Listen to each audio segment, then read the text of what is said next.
Le mercredi 29 août, le PC-3 et ses deux pilotes plongent au fond de l'océan Atlantique, lors d'un accident qui aurait pu être évité. L'accident déclenche une opération de sauvetage internationale de 76 heures au Phuket.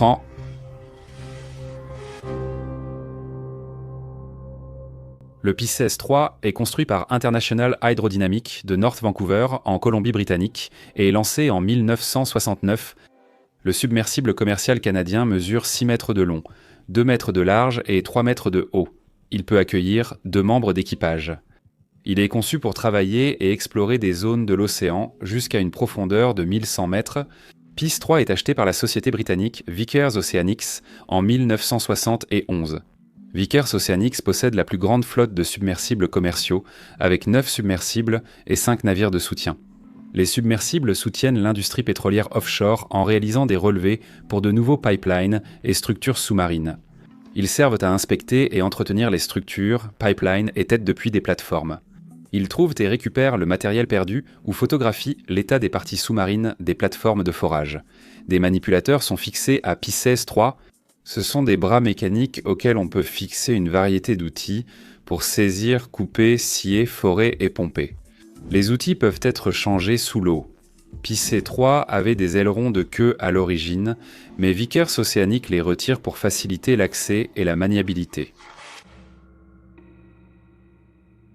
Le mardi 28 août 1973, Roger Mallinson passe la journée à réparer un manipulateur cassé sur le sous-marin. Pendant la réparation, il remplace la bouteille d'oxygène à moitié vide par une pleine, même si celle à moitié vide aurait suffi pour la prochaine plongée. C'est simplement une bonne habitude. Après avoir travaillé jour et nuit jusqu'au matin du 29 août, Roger Chapman et Roger Mallinson commencent une plongée de routine à 1h15. Ils travaillent à poser un câble téléphonique transatlantique sur le fond marin. Leur position actuelle est à 130 milles nautiques au sud-ouest de Cork, dans le sud de l'Irlande. Chapman est un ancien sous-marinier de la marine et Mallinson est l'ingénieur qui a reconstruit le sous-marin lorsqu'il a été reçu en provenance du Canada. Les deux hommes sont très expérimentés et Mallinson connaît le sous-marin sur le bout des doigts. Le travail doit durer 20 jours avec des plongées de 8 heures dans le submersible. Il faut environ 40 minutes pour atteindre la profondeur de 488 mètres au fond de la mer. PICES-3 utilise des jets d'eau pour liquéfier la boue, poser le câble, puis le recouvrir à nouveau. C'est un travail difficile et épuisant de rester concentré dans une visibilité quasi nulle. Lorsqu'il projette des jets d'eau sur la boue, un nuage de limon se soulève et il devient presque impossible de voir au-delà du bras manipulateur. L'équipage décrit cela comme rouler sur une autoroute dans un épais brouillard en essayant de suivre une ligne blanche. Pour voir à travers le hublot, les hommes s'agenouillent, la tête entre les genoux. Le hublot est orienté vers l'avant et le bas, permettant de voir les câbles posés sur le fond marin. Il contrôle le submersible d'une main et le manipulateur de l'autre. Cela demande une concentration totale à chaque instant. Afin d'éviter l'épuisement, les pilotes se relaient et changent fréquemment de poste.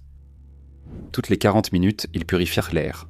Ils allument un ventilateur à hydroxyde de lithium pour éliminer le dioxyde de carbone de l'atmosphère et ajoutent également de l'oxygène supplémentaire dans la cabine pour garder l'air respirable. S'ils ne purifient pas l'air, le dioxyde de carbone s'accumule dans leur cabine, ce qui les rend étourdis et faibles. Ils tiennent également un journal vidéo tout au long de chaque plongée. Après 8 heures de quart, les deux hommes débutent leur remontée. À 09h18, après une plongée réussie, le PICES-3 atteint la surface. Les deux hommes entendent la ligne de remorquage être attachée au navire de soutien Vickers Voyager. Une voix à la radio les informe que la ligne de remorquage est maintenant attachée. Mais le message est rapidement noyé par un sifflement aigu. C'est un son familier pour Chapman et Mallinson. Ils l'ont déjà entendu auparavant. C'est l'alarme dans la sphère arrière, une partie autonome du submersible qui contient la machinerie et le stockage d'huile. La condensation a déjà déclenché l'alarme auparavant. Elle cesse aussi vite qu'elle commence, sans raison de s'inquiéter, donc les hommes l'ignorent. Mais cette fois, elle s'arrête puis le bruit strident recommence, ce qui n'est pas normal. Lorsque j'enquête sur des catastrophes maritimes et que je reconstitue les derniers instants d'un navire, les bonnes images sont essentielles. C'est pourquoi Storyblocks est devenu une partie essentielle de mon processus de travail. C'est la boîte à outils créative tout en un sur laquelle je compte, réunissant plus de 7 millions de ressources de stock de haute qualité en un seul endroit. Si j'ai besoin de recréer exactement la tension d'une tempête déchaînée, je peux instantanément trouver des séquences de vagues puissantes et les associer au son du vent hurlant pour construire le récit. Et s'il manque quelque chose, j'utilise leurs outils d'IA intégrés. Avec le montage vidéo assisté par l'IA de Runway, je peux personnaliser rapidement les séquences tout en gardant un contrôle créatif total. Et avec la voix off IA propulsée par Eleven Labs, je peux créer une narration qui correspond à l'histoire. Parce qu'il est conçu pour la rapidité et la simplicité, j'accède à toute la bibliothèque directement dans After Effects et Premiere Pro grâce au plugin Storyblocks. Je gagne des heures chaque semaine, ce qui me permet de me concentrer sur la recherche plutôt que de chercher sur plusieurs plateformes. Storyblocks me donne accès à une immense bibliothèque de ressources, et avec un seul abonnement, je peux télécharger un nombre illimité de contenus. C'est une option incroyablement économique. Pour raconter de meilleures histoires, cliquez sur le lien dans la description ou scannez le QR code. Vous pouvez obtenir 15% de réduction sur tout abonnement annuel pour une durée limitée, alors profitez-en dès maintenant. J'ai hâte de voir ce que vous allez créer. J'espère que tout se passera bien. La ligne de remorquage s'est emmêlée avec la sphère arrière et a forcé l'ouverture d'une trappe. Chapman et Mallinson entendent le bruit de l'eau qui s'engouffre par la trappe ouverte, inondant la sphère arrière de plus d'une tonne d'eau. Piste 3 commence à basculer vers l'arrière alors que le poids de l'eau déstabilise le sous-marin. Le submersible glisse sous le Waterline Stories et Mallinson crie de surveiller la profondeur. Ils sont déjà à 30 mètres sous la surface et descendent rapidement. À 53 mètres, le submersible s'arrête brusquement. La ligne de remorquage en nylon a arrêté leur descente. Le submersible oscille dans les courants marins pendant plusieurs instants, tandis que les hommes font le point. Puis, dans un bruit sec, la corde casse et les hommes plongent vers le fond marin. Lors de la descente, Mallinson et Chapman entendent des morceaux du submersible se détacher, de forts bruits secs résonnant dans la minuscule chambre où ils sont enfermés. Ils coupent tous les systèmes électriques, ce qui les plonge dans l'obscurité totale. Ensuite, ils larguent un lest en plomb de 400 livres, ce qui aide à ralentir leur descente. Ils se bourrent la bouche de coton alors qu'ils se préparent à l'impact. Le coton réduira les risques de se mordre la langue lors de l'impact. À 09h30, Pisse 3 entre en collision avec le fond marin à 488 mètres de profondeur, soulevant un nuage de vase. Le sous-marin reste intact. Chapman et Mallinson sont toujours en vie, mais ils sont piégés dans une sphère d'1,80 m au fond de l'océan. Munis d'une lampe torche, ils s'orientent et informent leur navire de soutien. À 09h45, Mallinson et Chapman établissent un contact radio avec le Vickers Voyager à la surface. Ils leur font savoir qu'ils vont bien et qu'ils gardent le moral. Le réservoir d'oxygène plein a une capacité de près de 72 heures, mais 8 heures ont déjà été utilisées. Il en reste donc 64.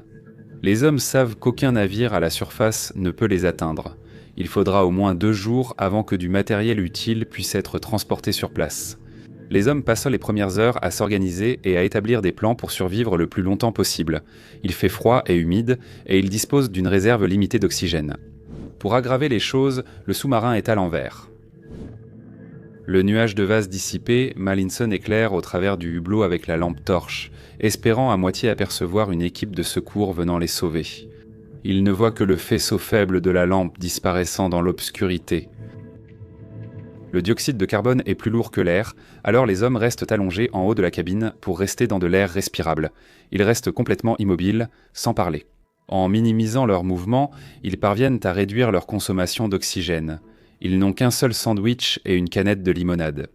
Ils décident également de laisser le dioxyde de carbone s'accumuler dans l'air au-delà des 40 minutes habituelles pour économiser l'oxygène, ce qui les rend léthargiques et somnolents. Vickers Voyager informe la marine royale britannique et la marine américaine et la garde côtière canadienne de l'urgence. Ils coordonnent un plan de sauvetage d'urgence. À 10h35, le navire jumeau Vickers Venturer se trouve en mer du Nord lorsqu'il reçoit l'ordre de retourner au port le plus proche avec le submersible Picay 2. À midi, le navire de relevée de la marine royale britannique, le HMS Eckett, se dirige vers le lieu de l'accident pour offrir son assistance avec des câbles de levage spéciaux. La marine des États-Unis propose un submersible appartenant au département de sauvetage américain appelé Curve 3 ou véhicule de récupération sous-marine contrôlée. Il est chargé dans un avion en Californie. Curve 3 est conçu pour récupérer des bombes au fond de la mer. Après son arrivée à Swansea, il est chargé à bord du John Cabot, un navire de la garde côtière canadienne. Le John Cabot quitte le port et se dirige vers le site de l'accident. Le lendemain, jeudi 30 août à 20h15, le Vickers Voyager arrive à Cork et charge les submersibles PIS-C2 et PIS-C5 qui sont acheminés par avion pendant la nuit. À 22h30, le Vickers Voyager est chargé et repart vers le site. 3h30 plus tard, à 2h00, le Vickers Voyager atteint l'emplacement et lance le PIS-C2 avec une corde en polypropylène attachée. Pendant la descente, la corde de levage se détache du bras manipulateur du PIS-C2 et le sous-marin de sauvetage doit remonter à la surface pour des réparations. Le PIS-C5 est mis à l'eau pour la tentative de sauvetage suivante. Le sous-marin de sauvetage atteint le fond de l'océan avec une corde en polypropylène et un mousqueton. Le PIS-C3 a atterri dans une tranchée et est à peine visible sur le fond marin. Le PIS-C5 cherche jusqu'à ce que ses batteries soient presque à plat. Il remonte à la surface sans avoir aperçu le PIS-C3. Lors de sa deuxième plongée à 12h44, le PIS-C5 retrouve l'équipage. L'équipage du sous-marin de sauvetage essaie d'attacher la corde, mais ne parvient pas à la fixer au PIS-C3. Le PIS-C5 attend maintenant avec le PIS-C3. Le PIS-C2 retourne à l'eau mais doit être remonté à bord à cause d'une fuite. Le Curve 3 arrive à bord du John Cabot. Il ne peut pas non plus être lancé à cause d'une panne électrique. À minuit, dans la nuit du jeudi au vendredi 31 août, le PIS-C5 reçoit l'ordre de remonter à la surface. Il remonte et rejoint les deux autres submersibles hors service. Avec tout ce qui va mal, l'équipe de secours commence à perdre espoir pour Chapman et Mallinson. Les hommes sont maintenant dans le sous-marin depuis 72 heures, leur fenêtre de survie se referme et aucun submersible n'est en position pour les ramener à la surface. Ils manquent à la fois d'oxygène et d'hydroxyde de lithium pour éliminer le dioxyde de carbone de l'air dans le submersible. Les deux hommes ont froid, sont mouillés et souffrent de violents maux de tête. Avec la limite d'oxygène de 72 heures en tête, l'équipe de secours sait qu'elle n'a plus qu'une seule chance si ce n'est pas déjà trop tard. Le samedi 1er septembre à 04h02, PIS-22 est déployé. Une heure plus tard, il atteint un sous-marin et fixe avec succès un dispositif d'ancrage spécialement conçu, ainsi qu'une corde de remorquage en polypropylène à la sphère arrière à l'arrière de PIS-C3, mais Mallinson n'est pas convaincu que la remontée fonctionnera. La sphère arrière n'est pas le point le plus solide. Ils sont dans la sphère avant et il est agacé qu'on ne les remonte pas par celle-ci. Il juge cela comme une mauvaise décision. Mais la seule façon pour l'équipe de secours d'attacher une ligne est d'utiliser le dispositif d'ancrage. L'appareil a deux bras qui s'ouvrent et se ferment comme un parapluie. L'équipe de secours insère le dispositif d'ancrage par l'écoutille ouverte de la sphère arrière inondée du PIS-C3. Une fois à l'intérieur, les bras du dispositif d'ancrage sont ouverts et verrouillés en position. À 09h30, Curve 3 commence une descente. À 10h35, il atteint le PIS-C3 et parvient à fixer une autre corde de remorquage à la sphère arrière du submersible échoué, en utilisant à nouveau le même type de crochet fabriqué sur mesure. Quand la deuxième corde est fixée, Mallinson et Chapman partagent sandwich et limonade. Plus besoin de les garder désormais. À 10h50, la remontée commence, et dès que le submersible quitte le fond de l'océan, il commence à se balancer et à tourner violemment. Mallinson et Chapman sont faibles et désorientés. La rotation aggrave leur mal de tête déjà intense. L'équipe de secours à bord de PIS-2 regarde, impuissante, alors que PIS-C3 tourne et est secoué de manière incontrôlable. Ils se demandent si les deux hommes arriveront même à remonter à la surface. Au moins, ils ont quitté le fond marin et remontent vers la surface. La remontée se fait lentement jusqu'à ce que le sous-marin soit à 106 mètres de la surface de l'eau, où il s'arrête. Curve 3 est emmêlée dans la ligne de remorquage.